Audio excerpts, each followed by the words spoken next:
Estudo afirma que estamos entrando em um período de estagnação criativa, mas será que os pesquisadores estão usando os parâmetros corretos? Esse é o Visão Libertária, sua fonte de informações descentralizadas e distribuídas. Esse artigo foi sugerido e escrito por Quintessência, revisado por JJ Lieber e narrado por Peter Turguniev.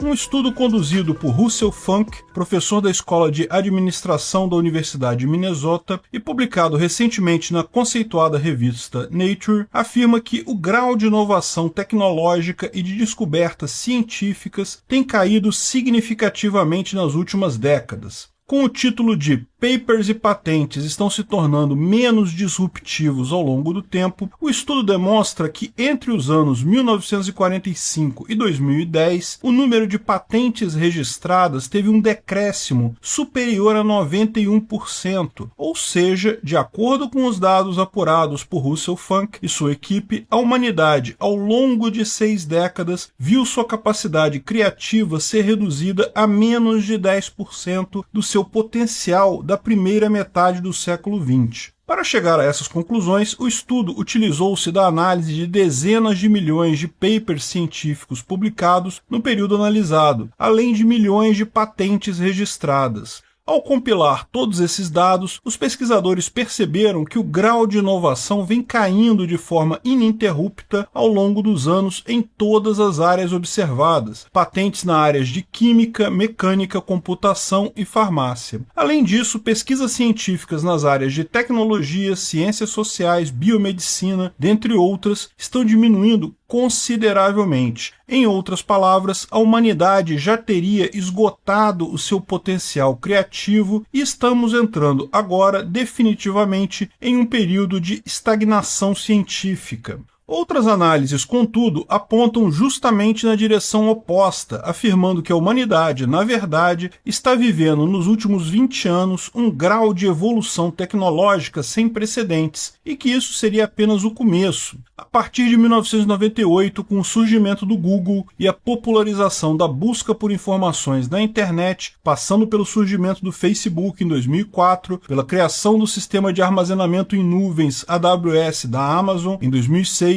pelo iPhone da Apple em 2007, tivemos um período citado como sendo a década das fundações de novas tecnologias. Os 10 anos seguintes, porém, representaram um período ainda de maior inovação em que tecnologias criadas na década anterior foram aperfeiçoadas e utilizadas para oferecer à humanidade novas possibilidades nunca imaginadas. A partir de 2009, vimos, por exemplo, o surgimento de serviços como o Uber, além de carros autônomos do Google, dispositivos eletrônicos inteligentes como relógios, alarmes, até mesmo roupas, sem falar no contínuo desenvolvimento de novas formas de inteligência artificial. Se a década anterior foi da fundação de inúmeras novas tecnologias inovadoras, a década seguinte foi o período da verdadeira disrupção. Na verdade, o próprio senso comum nos aponta nessa direção. Se compararmos tudo o que vemos ao nosso redor hoje com o mundo do final do século XX, percebemos todos os avanços tecnológicos a que tivemos acesso desde então. Tendemos a concordar com a segunda opinião, a de que nunca tivemos tanta inovação em tão pouco tempo na história da humanidade. Nós temos muito mais acesso à informação, a facilidades tecnológicas do que tínhamos lá em 2000. E, nesse mesmo ano, o nível geral da tecnologia era superior aos dos anos 80, no qual qualquer indivíduo vivia com muito mais conforto e opções que o indivíduo dos anos 50.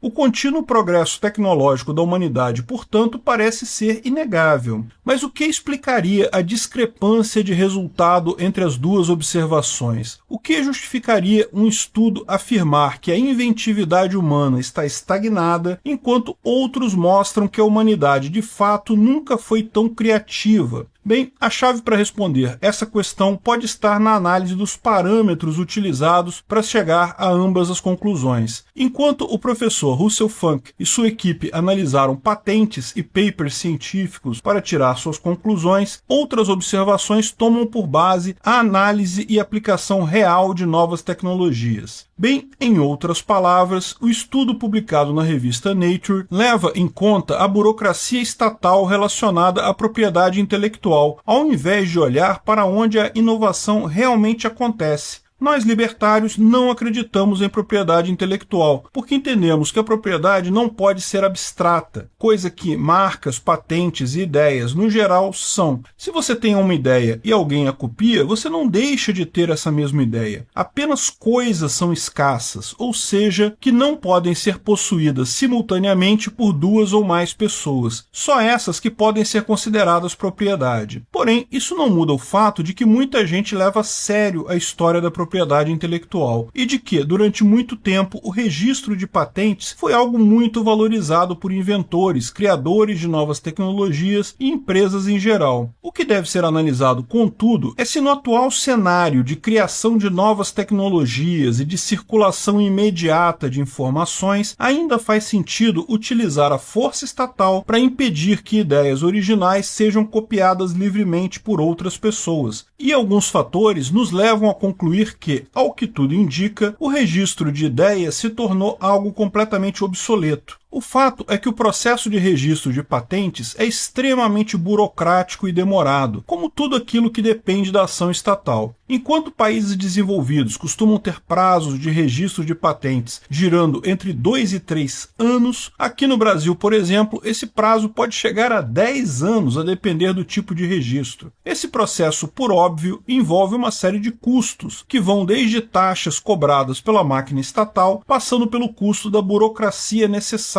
para se apresentar todos os documentos solicitados, chegando até o cafezinho que muitas vezes precisa ser pago para um funcionário público para que o processo saia de sua gaveta e seja finalmente analisado. Porém, no cenário atual de competição e inovação tecnológica, tais prazos e seus consequentes gastos já não fazem sentido. Por que desperdiçar tempo e dinheiro para obter, ao final de alguns anos, o registro de uma patente se essa tecnologia a ser patenteada ao final de todo esse processo já terá se tornado obsoleta? A burocracia estatal não combina com a velocidade do desenvolvimento tecnológico que a humanidade experimenta na atualidade. Na verdade, esses dois conceitos são mutuamente excludentes. A burocracia estatal, longe de proteger os desenvolvedores de novas tecnologias, apenas os prejudica. No nosso cenário atual de desenvolvimento, as mudanças são tão rápidas, tão disruptivas, que é muito mais vantajoso investir na criação de novas tecnologias do que em proteger a tecnologia recém-descoberta por meio de patentes. E, ainda que o Estado possa se dizer capaz de proteger ideias originais de serem copiadas por outros indivíduos, o fato é que nada pode impedir, por exemplo, que essas mesmas ideias sejam levadas por funcionários demitidos para outras empresas interessadas em tais criações. Se um funcionário sai de uma empresa para trabalhar no concorrente, ele levará todo o conhecimento adquirido para o seu novo emprego. Porém, é muito provável que antes mesmo que toda essa informação seja repassada ao concorrente e comece a ser utilizada, a empresa anterior já tenha desenvolvido novas tecnologias que tornarão todas as informações levadas pelo antigo funcionário completamente irrelevantes. Pense, por exemplo, em um funcionário que se desligue da SpaceX para trabalhar numa empresa concorrente, até que toda a informação que ele puder levar consigo para essa nova empresa venha a ser efetivamente aplicada, é provável que a SpaceX já tenha desenvolvido novas tecnologias e todo o esforço de copiar as ideias trazidas pelo funcionário desligado seja completamente inútil no campo da concorrência. A empresa também poderia fazer um contrato de confidencialidade com os funcionários para evitar problemas desse tipo. Como acontece sempre, o mercado é muito mais eficiente que o Estado, inclusive nesse aspecto. Se o risco de uma tecnologia ser copiada por um concorrente for mesmo relevante, as empresas terão todos os incentivos para inovar sempre e cada vez mais, para que sempre que uma tecnologia for copiada por um rival, ela se torne irrelevante muito rápido. É isso que temos visto acontecer nos últimos anos com cada vez mais frequência. O erro do professor Russell foi olhar para o lado errado da coisa, foi se focar no passado da inovação tecnológica, algo que é, por si só, um contrassenso. Para medir a criação de novas tecnologias, ele se baseou num fundamento que, nos nossos tempos, já não faz mais sentido. O alto grau de inovação tecnológica tornou a própria ideia de propriedade intelectual ultrapassada. Em pouco tempo, patentes trâmites e registros burocráticos de ideias serão coisas do passado. O progresso da informação descentralizada e distribuída é implacável e o próprio Estado está fadado a ser destroçado pelo rumo da inovação tecnológica promovida pela humanidade. Nada é mais disruptivo que a livre circulação de informações. Obrigado por sua audiência. Se você gostou desse vídeo, clique no ícone abaixo e compartilhe o vídeo em sua rede social. Se você deseja ser notificado de outros vídeos, clique em se inscrever e depois no ícone da campainha. Até a próxima!